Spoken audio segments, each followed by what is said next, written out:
will share that affection or that the Yes. emotion. You know what I mean? I wonder where she got that from. I have no Probably idea. from the same cartoon she got the naughty and sneaky from. Damn,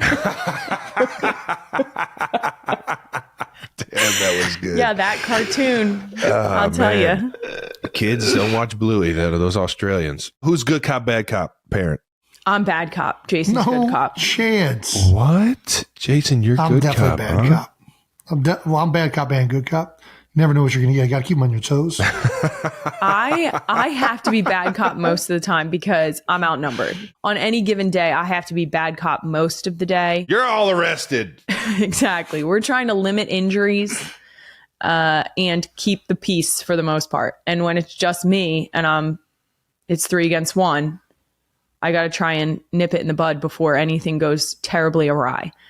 When Jason's home, usually he's the fun one. He does the launching onto the bed. He does all the things that end up in one of them crying mom because someone sustains an injury. For sure. And the only times where he's bad cop is when I say, Jason, and he goes, what? And I say, a little help. And he'll go, Wyatt. Oh, yeah. And then that's all we need. That's that. It's just lay it down. That's that Ed Kelce in him. deep. You hit that voice. You know it, dude. Stop everything and freeze. It's about to go down. What are some of Jason's best skill sets as a dad? We know his toughness and madness through the fucking roof. His speed in Madden's average, but it's pretty damn good for an offensive lineman. And his strength above par. What are his skill sets as a dad? Like his playing fetch skill set, is that pretty good? We saw that one. Through the roof. Good one. Very good. Changing diapers. What is he out of 100? Is he a good diaper changer? He's very good at changing. You're very good at changing diapers. Yeah. Nice. He just doesn't do it very often. There you go. Come on, Jason. When you've mastered a skill, you don't need to keep doing it. Yeah. Okay. So I'm still working on it and he nailed it. Noted. So if I start having babies, make sure you're really good at diapers. Jason can teach you. Good when there's a tantrum? Like when there's a tantrum, does he thrive? He'll hold order in the room, or does he just throw the tantrum with him? I think there's a good dynamic of when I've had enough of a tantrum, he'll turns. step in and come in with a level-headed response, and we can sort of trade off. There are days that just, I think all parents know it. There are days where everything goes to shit, and by the end of the day, you're just like, if we're all breathing, it's fine. You're inherently dealing with beings that are just the most selfish things on the planet, and they have no Don't talk about yourself wherewithal. like that. What would you say if there was one skill set that Jason had that was his best skill set? What would it be? I don't know how to appropriately encompass the way he is fun with them. Like he knows that the girls know that he's the only one that will build a giant slide out of the magnetic blocks that you sent them, the magnetic foam blocks. They Travis love sent that. those? Yeah. Or like I said, launching them onto the bed, doing things that I wouldn't necessarily do, throwing them in the pool, things like that. You can't swim. He's mastered the fun. He's learn very, today. very good at fun. I swear he's a good dad. Question. What is something You I've have to said on the you show? have to explain you the wish I topic, hadn't Jason. said? All righty. We have to ask, but you don't have to answer. All righty. But we would love if you It's would time answer. for one of our favorite segments. We have to ask, but you don't have to answer. That just got me the too. time throwing That just questions got to me you. too. We'll take the time throwing questions to you, and it's up to you if you want to answer or not. Do you understand the rules? Yes. Are you sure? I'm pretty sure. All righty. They're pretty complicated, kind of like field hockey rules. All right. What is something that I've said on the show that you wish I hadn't said? That I was trying to relive my glory days in my alumni game and got a hernia. Why do you not wish I would have said that? Because I said when I was listening to the episode that I felt like you guys were talking about me when you were talking about Kevin Hart, and that if you let it sit dormant for too long and then just try to full go, well, that's why I brought that it it's up. not going to go. Well, that's nice. That's why I brought it up, because it brought me to it was a logical connection. Yes, I have a hernia. Yes, I did it playing field hockey. Kylie, you know this is eventually going to happen to Jason. You know this is. I mean, I've already had a hernia. Travis Kelce's revelation that Taylor Swift will perform at the Super Bowl in San Francisco didn't just ripple through the usual sporting circles. It detonated a cultural earthquake whose aftershocks are still being felt in every corner of the country. The moment was unguarded, a flash of candor on a sunny afternoon outside the Chiefs' practice field. But by nightfall, Kelce's words had become gospel in both sports bars and music forums. Taylor Swift, the reigning queen of pop, wasn't just attending the Super Bowl. She was owning it. Suddenly, the event no longer belonged solely to football fans or even to advertisers.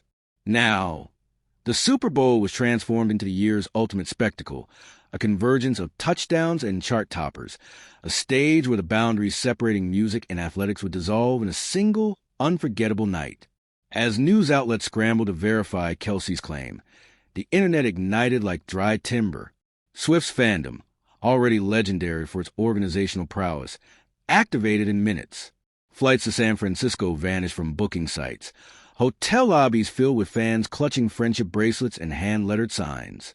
On street corners, vendors hastily printed T-shirts mashing up Chiefs logos and Swift's famous lyrics, while local restaurants invented cocktails named after her songs. San Francisco, a city accustomed to reinvention, found itself swept up in the feverish energy of something entirely new, a week where football and pop music would share not just a stage, but a heartbeat. Speculation spiraled out of control. Would Swift debut a new anthem, or would she peel back the years with a medley tracing her evolution from Nashville prodigy to global superstar? Would she invite surprise collaborators onto the stage, or perhaps, as some fans breathlessly hoped, Kelce himself? Rumors swirled about secret meetings with Bay Area musicians, about elaborate stage designs built to transform Levi's Stadium into a living tableau of Swift discography. For the city's creative class, the coming Super Bowl was a siren call, a rare chance to contribute to an event that would be replayed and remembered for decades.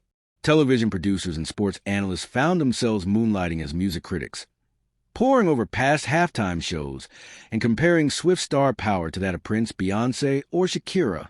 Could any previous performer match the sheer scale of anticipation, now building for Swift's turn on the world's biggest stage? Some analysts even wondered aloud if the Chiefs would be distracted by the media circus, or if Kelce's game would reach unprecedented heights, buoyed by the presence of his fiancée and muse.